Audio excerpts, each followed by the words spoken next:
우리 말씀은 사도행전 18장 24절에서 19장 20절까지의 말씀입니다.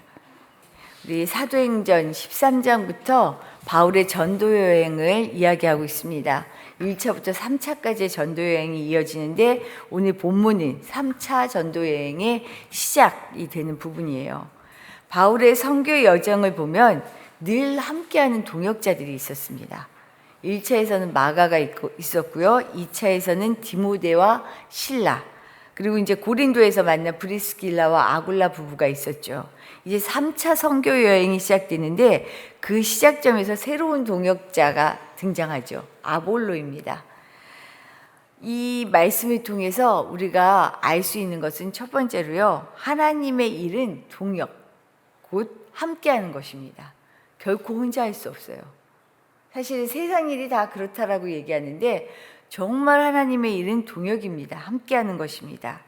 24절에서 새로운 동역자 아볼로를 소개하는데 이렇게 말해요.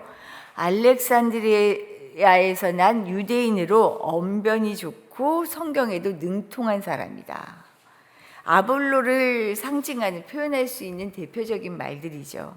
그래서 에베소에 당도한 아볼로는요, 회당에서 그 좋은 언변으로 그리고 정통한 지식으로 예수에 대해 선포하는 것을 오늘 볼 수 있어요. 그런데 그 자리에서 아볼로의 선포를 듣고 있던 브리스와 길라와 아굴라 부부가 있었던 것 같아요. 그렇죠? 듣는데 뭔가 부족한 거예요. 우리가 그런 말 많이 하잖아요. 2% 부족하다. 2% 부족하다 하는데 듣고 있는데 결정적으로 이 브리스가 길라와 아굴라 부부가 들을 때는 꼭 아굴라에게 필요한 것이 있다라고 느낀 거죠. 25절 말씀을 보면 이렇게 나와요. 그가 일찍이 주의 도를 배워 열심으로 예수에 관한 것을 자세히 말하며 가르치나, 뭐라 그러죠? 요한의 세례만 알 따름이라. 들어보니까 한계가 분명하다는 거예요. 요한의 세례만 알 뿐이지 그 이상이 아니라는 거예요. 예수에 관한 지식은 얼마든지 공부를 통해 알 수 있었죠. 알 수 있었지만 아볼로는 예수가 구원자, 그리스도다라는 것을 알지 못하고 있는 거예요. 그러니 그리스도를 통해서 우리에게 임한 그 성령의 능력을 알 리가 없죠. 그것을 깨달은 거예요. 이런 아볼로에게 바울을 통해 먼저 예수가 그리스도인 것을 알고 또 성령의 세례도 경험한 브리스길라, 아굴라 이 부부가 이제 아볼로에게 하나님의 도를 좀 더 정확하게 가르쳐 줍니다. 결국 아볼로는 어떻게 해요? 이 부부를 통해서 성경 전체를 그리스도의 빛으로 볼 수 있게 된 거예요. 우리의 구원자가 예수가 그리스도였구나, 메시아였구나. 이처럼 하나님의 일은 혼자 하는 것이 아닙니다. 내가 아무리 열심을 다하고 혼자 다 이룬 것 같아도 하나님의 크기, 그 넓이를 아는 것은요, 퍼즐 조각 맞추는 것 같아요. 내가 경험한 하나님, 내 옆에서 경험한 하나님, 내 주변을 통해 경험한 하나님, 이 하나님들이 쭉 만나서 하나님의 크기와 넓이와 깊이를 알아가는 거죠. 우리가 그래서 함께 교회를 이루어 가는 거예요. 내가 만난 하나님으로 끝이 아니에요. 진짜 장님이 코끼리 만지는 거하고 똑같은 격이죠. 우리 동역자를 통하여, 내 옆에 사람들을 통하여 우리는 더 깊은 하나님을 만나고 알아가게 되어 있습니다. 바울을 통해서 아굴라 부부에게 복음을 알게 되고 그리스도를 경험하게 되었죠. 또 이 부부를 통해서 아볼로가 알게 되었어요. 그러면 어떻게 해요? 또 아볼로를 통해서 복음을 알게 되는 사람들이 나오게 되는 거죠. 27절 말씀을 봅니다. 27절 말씀에서 이렇게 되어요. 아볼로가 아가야로 건너가고자 하므로. 맞아요. 아볼로는 이제 깨달은 이 복음을 또 전하기를 원하고 있어요. 아볼로는 그가 듣고 경험한 복음을 이제 고린도가 있는 아가야로 가서 전하고자 합니다. 이런 연결이 있었기 때문에 지금 우리가 이 복음을 누리고 또 우리도 이 복음을 전하고 있는 거죠. 더욱이 아볼로가 아가야로 건너가고자 할 때 에베소에 있는 형제들이 어떤 태도를 보이는지 바로 알 수 있어요. 27절에서 우리가 읽었죠. 아볼로가 아가야로 건너가고자 함으로 형제들이 어떻게 하죠? 그를 격려하며 제자들에게 편지를 써 영접하라 하였더니 그가 가매 은혜로 말미암아 믿는 자들에게 많은 유익을 주니. 아볼로가 가고자 하니까 힘써서 또 이 일을 돕는 사람들, 격려하는 사람들, 친히 편지를 써서 잘 도와주라고 하는 이런 일들이 일어나요. 그랬더니 그 자리가 다시 은혜가 넘치는 자리가 되는 것입니다. 이거예요. 아볼로가 아가야로 가서 예수가 그리스도임을 전하고 많은 은혜를 끼칠 수 있었던 것은 에베소의 형제들이 그의 길을 지지하며 응원하며 기도해주고 또 아볼로를 친히 추천해서 도와주는 이 일이 있었기 때문이었습니다. 하나님의 일은 철저하게 동역이에요. 도드라지고 빛이 나 보이는 사람이 있죠. 앞에 선 리더가 돋보이게 되어 있어요. 하지만 여기에 속으면 사람도 일도 망쳐요. 내가 한다라고 사람을 하다 보면 그런 게 생기게 돼요. 그런데 여기에서 벗어나지 못하면 그 사람도 망하고요, 일도 망하게 되어 있어요. 이거는 아주 변하지 않는 진리예요. 하나님은 사람을 통해 일하시고 사람은 다른 사람과의 동역을 통해서 그 일을 드러내게 되어 있습니다. 이런 사역의 원리와 신비를 알면요, 내가 한 일이라는 것을 한 일이 아니라는 것을 알기 때문에 교만할 수 없고요, 또 내가 하는 일이 아니고 하나님이 하시기 때문에 염려하지 않을 수 있게 되어 있어요. 우리가 하나님의 일을 할 때 이런 원리를 잘 깨달을 수 있기를 바랍니다. 나는 하나님이 세우셨고요, 하나님은 우리가 일할 때 어떻게 해요? 사람을 붙여주셔요. 이렇게 하나님의 일은 동역을 통하여 함께함으로 말미암아 능력을 발휘하게 되어 있어요. 또한 두 번째로 우리가 알 수 있는 것은요, 놀라운 능력은 하나님이 하시는 일입니다. 철저하게 하나님이 하시는 일이에요. 바울이 석 달 동안 회당에서 담대히 말씀을 강론합니다. 하지만 어떤 유대인들은 어떻게 해요? 악한 말로 비방하기도 하죠. 모든 사람이 다 동의하지 않아요. 아무리 좋은 말씀도 참 희한해요. 순종하지 않는 사람이 있고요, 마음이 정말 굳어서 완악한 사람들이 있습니다. 결국 바울은 어떻게 해요? 이 사람들까지 자기가 끌고 갈 수 없다는 것을 알아요. 그래서 제자들을 따로 세우고 두란노 서원에서 2년 동안 마음껏 말씀을 가르칩니다.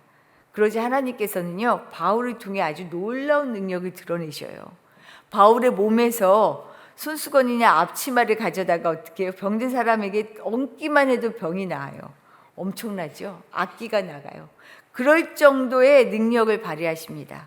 가시적으로 보면 이 일을 누가 하고 있어요? 바울이 하죠. 가시적으로는 그래요. 근데 이 능력의 주체가 분명합니다. 놀라운 능력의 근원은 하나님이다라는 것을 말씀하고 계셔요. 이게 19장 11절 말씀이에요. 우리 같이 한번 읽어볼까요? 19장 11절입니다. 하나님이 바울의 손으로 놀라운 능력을 행하게 하시니, 하나님께서 바울의 손을 통하여 능력을 보여주시는 것은요, 그가 전한 하나님의 나라, 그 통치를 보여주시는 거예요. 이전에 치유와 귀신을 내쫓는 일 누가 하셨어요? 예수님이 하셨죠. 예수님이 하나님의 나라를 선포하시면서 끊임없는 능력을 발휘하셨어요. 이것을 지금 모형처럼 보여주고 계셔요.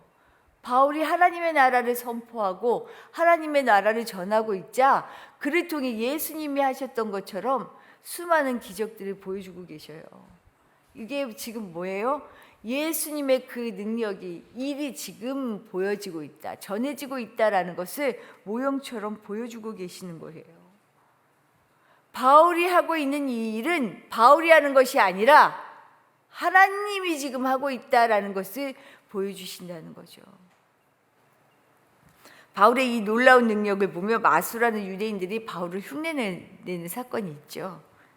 큰 수모를 당합니다. 이 흉내내는 것을 통해 예수에 대한 믿음 없이 예수를 빙자하여 악기에게 명령하자 오히려 악기가 그를 비웃죠. 난 예수도 알고 바울도 아는데 누구야?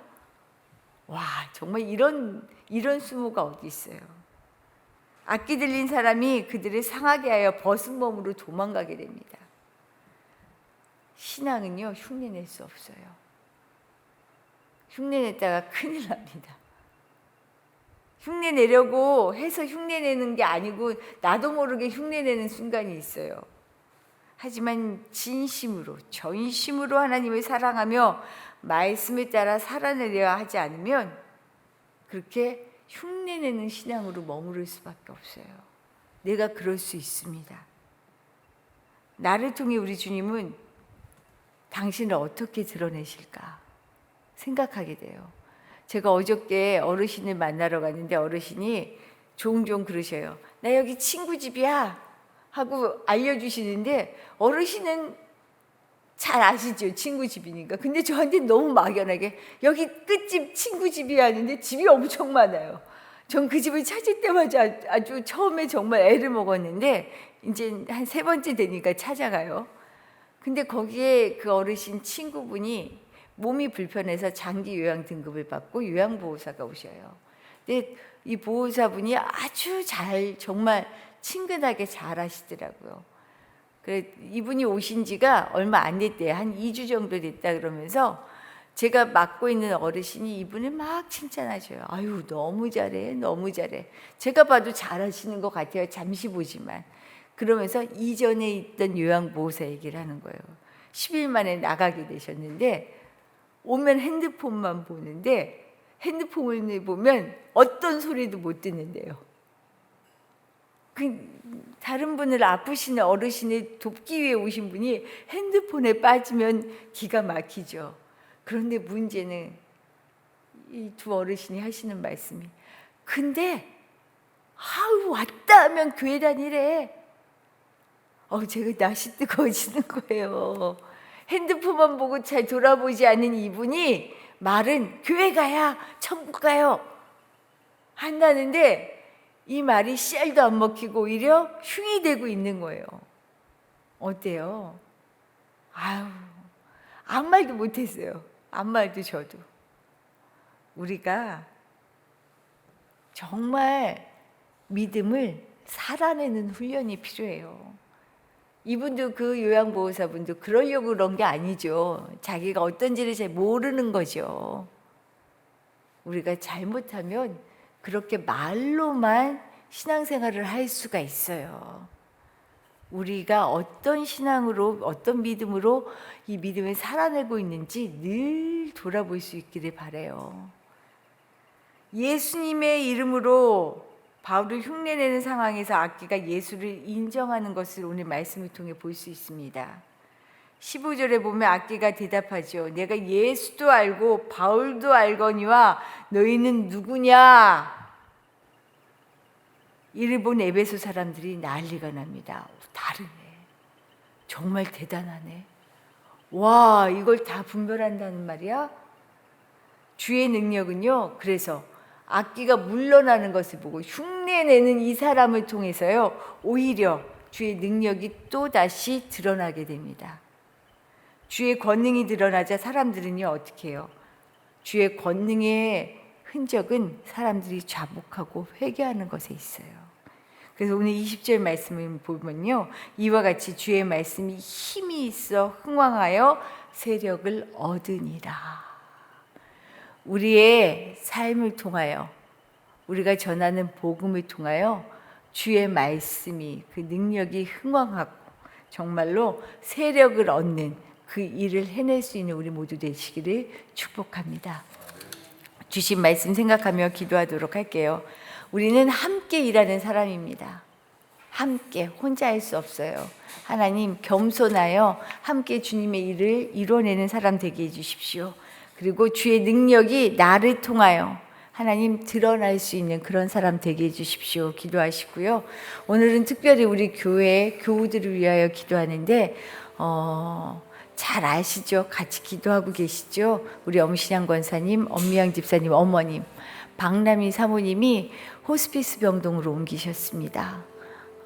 정말로 우리가 주님께서 보내셔서 이 땅에 왔지만 다시 주님께 돌아가는 그 길, 이것을 믿음으로 잘 온 가족들도 잘 이 시간을 보내며 우리 어머님을 잘 보내드릴 수 있게, 우리 사모님도 기쁨으로 주님 앞에 나아갈 수 있는 그런 시간, 준비된 시간이 되게 해달라고 기도해 주시고, 우리 홍성희 집사님의 큰딸 은정이 아직 젊은데 큰 수술을 앞두죠.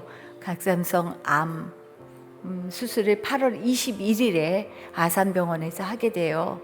그리고 또 다른 아픈 곳이 있어서 이 수술이 정말로 쉽지 않은 수술이에요.